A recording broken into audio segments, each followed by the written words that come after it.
So ఇప్పుడు ఇది verb. ఎవరు చేశారు? చేసిన వాళ్ళు ఎవరండి? మీ. అంటే సబ్జెక్టే కదా. సబ్జెక్టివ్ కేసులో సబ్జెక్టివ్ కేస్ ఆఫ్ ప్రొనౌనే రావాలి, అంతే కదా. సో ఇప్పుడు మీ అనేది ఏంటి? Objective case of pronoun. ఇక్కడ ఏం రావాలి? ఐ అనేది రావాలి. ఓకేనా? ఐ వచ్చింది అని అంటే ఇక్కడ ఏం రావాలి? ఐ హ్యావ్, ఈ విధంగా. ఓకే. సో ఇప్పుడు ఇది చేసిన వాళ్ళు ఎవరు? హీ అనేది సబ్జెక్టు, అంటే సబ్జెక్టివ్ కేసు ప్రొనౌనే కదా ఇది. సబ్జెక్టివ్, హీ అనేది subjective case of pronoun. Okay. Next ఇంకెవరు చేశారు? మీ అంతే కదా ఇక్కడ. సో మీ అనేది ఏంటి?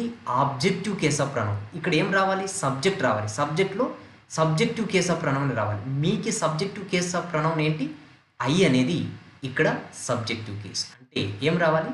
He and I have return letters to the village head అని రావాలి. Okay. So I hope it is clear to you. ఒకసారి చూడండి, ఇది the chief minister has given